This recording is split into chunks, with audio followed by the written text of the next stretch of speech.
Mengancam serangan udara Amerika Serikat ke negaranya, Perdana Menteri Irak, pelanggaran kedaulatan yang tidak dapat diterima.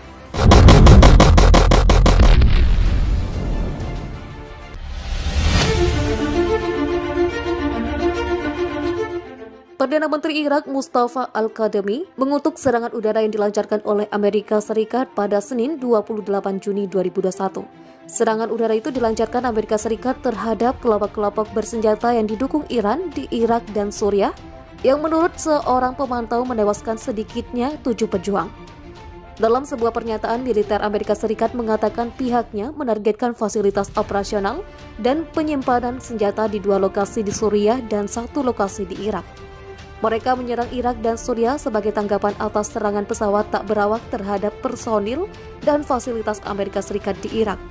Serangan itu datang atas arahan Presiden Amerika Serikat Joe Biden dan merupakan kedua kalinya dia memerintahkan serangan balasan terhadap milisi yang didukung Iran sejak menjabat 5 bulan lalu. Kami mengutuk serangan udara Amerika Serikat yang menargetkan sebuah lokasi tadi malam di perbatasan Irak-Suriah yang merupakan pelanggaran terang-terangan dan tidak dapat diterima terhadap kedaulatan Irak dan keamanan nasional Irak, kata sebuah pernyataan dari kantor PM Irak dilansir pikiran rakyat Cirebon.com dari Al Jazeera. John Kirby, juru bicara Pentagon, menyatakan bahwa faksi militer Kataib Hezbollah dan Kataib Sayyid al-Shuhada termasuk di antara beberapa kelompok milisi yang didukung Iran. Amerika Serikat mengambil tindakan yang diperlukan, tepat dan disengaja yang dirancang untuk membatasi resiko eskalasi dan juga untuk mengirim pesan pencegahan yang jelas dan tidak ambigu, kata Kirby. Ia menambahkan bahwa target dipilih karena fasilitasnya digunakan oleh Iran, milisi yang didukung dan terlibat dalam serangan kendaraan udara tak berawak terhadap personel dan fasilitas Amerika di Irak. Pernyataan itu tidak mengatakan apakah ada yang terbunuh atau terluka. Tetapi Observatorium Suriah untuk Hak Asasi Manusia yang berbasis di Inggris mengatakan setidaknya 7 orang tewas dan beberapa lainnya terluka. Kantor berita Sana yang dikelola pemerintah Suriah mengatakan 1 anak telah tewas dan setidaknya 3 orang lain terluka. 2 pejabat milisi Irak mengungkapkan bahwa 4 anggota milisi tewas dan serangan udara di dekat perbatasan dengan Suriah. Sedangkan kelompok-kelompok bersenjata yang bersekutu dengan Iran menyebutkan ada 4 anggota faksi Kataib Sayyid al-Shuhada tewas dalam serangan di perbatasan Suriah-Irak. Mereka juga berjanji akan membalas. Kami akan tetap menjadi tameng membela bangsa tercinta dan kami sepenuhnya siap untuk merespon dan membalas dendam, tegasnya. Said Khatibzadeh, juru bicara Kementerian Luar Negeri Iran, juga beraksi terhadap serangan itu. Amerika Serikat masih melanjutkan jalan yang salah di kawasan itu. Apa yang kita lihat hari ini bukan hanya sanksi, tetapi juga mengikuti kebijakan yang salah dari pemerintahan sebelumnya dengan tindakan yang mereka lakukan di wilayah tersebut, ujar Khatibzadeh. Biden dan Gedung Putih menolak mengomentari serangan itu. Lawrence Cobb, mantan asisten Menteri Pertahanan Amerika Serikat, mengatakan serangan itu sangat pasti dapat dilihat sebagai pemberitahuan Biden terhadap Iran karena negosiasi untuk terus menghidupkan kembali kesepakatan nuklirnya dengan kekuatan dunia. Pertama kali dia menggunakan kekuatan militer sekitar sebulan setelah dia dilantik, tutur Cobb. Konflik Amerika dan Iran sepertinya terus berlanjut. Pada Senin kemarin, Presiden Amerika Serikat Joe Biden mengatakan bahwa Iran tidak akan pernah mendapatkan senjata nuklir mereka. Apa yang bisa saya katakan kepada Anda? Iran tidak akan pernah mendapatkan senjata nuklir seperti yang mereka katakan, kata Biden di ruang oval saat bertemu dengan Presiden Israel Reuven Rivlin.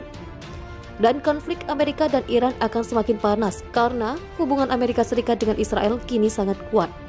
Komitmen kami tidak akan tergoyahkan, kata Presiden Biden kepada pemimpin Israel itu. Bahkan Presiden Biden akan mengundang Perdana Menteri baru Israel Naftali Bennett di Gedung Putih segera.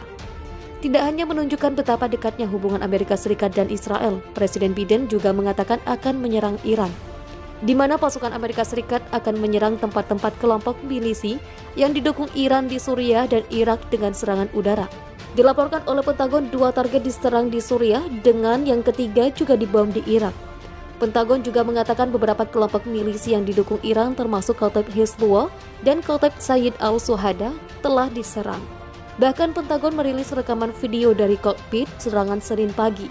Jet F-15 dan F-16 Angkatan Udara Amerika Serikat menjatuhkan rudal berpemandu satelit seberat 500 dan 2.000 pon selama serangan di wilayah Al-Qaim dekat perbatasan dan kembali ke pangkalan tanpa insiden setelahnya.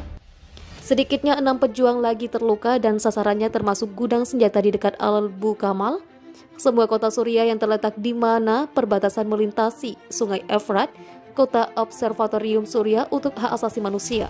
Namun kurang dari 24 jam setelah dia meluncurkan serangan udara itu, mendadak beberapa roket menghantam pangkalan Amerika Serikat di Suriah. Wayne Moroto, juru bicara Operation Inherent Resolve, mengkonfirmasi sebuah pangkalan diserang pada pukul 19:44 waktu setempat pada hari Senin 29 Juni 2021. Pada 19:44 waktu setempat, pasukan Amerika Serikat di Suriah diserang oleh beberapa roket. Tidak ada cedera dan kerusakan yang terlihat, kata Wayne Moroto. Seorang pejabat pertahanan Amerika Serikat mengatakan kepada CNN bahwa roket kemungkinan ditembakkan oleh milisi yang didukung Iran di daerah itu, tetapi asalnya belum ditentukan. Dilansir dari dailymail.co.uk pada Selasa 29 Juni 2021, beberapa rudal dalam serangan Senin mendarat di dekat pasukan Amerika Serikat menurut laporan itu. Serangan itu terjadi di sebuah situs yang dikenal sebagai Desa Hijau di dekat ladang minyak, di mana 900 tentara Amerika diyakini ditempatkan. Selain Iran yang dicurigai menjadi pelakunya, Irak juga patut dicurigai. Ini karena Irak termasuk negara yang mengutuk serangan udara Amerika Serikat terhadap kelompok-kelompok milisi yang didukung Iran di perbatasan Suriah, Irak. Sebab dalam serangan udara Amerika Serikat itu telah menewaskan sedikitnya 7 pejuang dan memicu seruan untuk membalas dendam dari faksi-faksi bersenjata Irak. Tentu saja serangan udara yang kemudian dibalas dengan serangan roket itu akan membuat konflik Amerika dan Irak semakin memanas. Bahkan bisa memicu kekhawatiran eskalasi lebih lanjut antara Teheran dan Washington, khususnya terkait kesepakatan nuklir Iran. Milisi pro-Iran telah menembakkan 8 roket ke pangkalan Amerika di Suriah. Hal ini sebagai tanggapan atas serangan udara Amerika Serikat. Kelompok pro-Iran telah menembaki sejumlah daerah di Suriah Timur di seberang Deir ez-Zor dan menargetkan pasukan Amerika Serikat di dekat ladang minyak Omar. Serangan itu terkait dengan serangan udara yang dilakukan Amerika Serikat pada Senin 28 Juni di Suriah yang menargetkan kelompok pro-Iran. Pasukan Amerika Serikat di Suriah saat berada di bawah serangan roket ganda, mereka bertindak membela diri dan melakukan tembakan artileri kontra baterai di posisi peluncuran roket, ujar juru bicara koalisi pimpinan Amerika Serikat Wayne Moroto dilansir The Jerusalem Post Selasa 29 Juni. Pada Senin sekitar pukul 19:44 waktu setempat, pasukan Amerika Serikat di Suriah diserang oleh beberapa roket. Serangan tersebut tidak menimbulkan korban.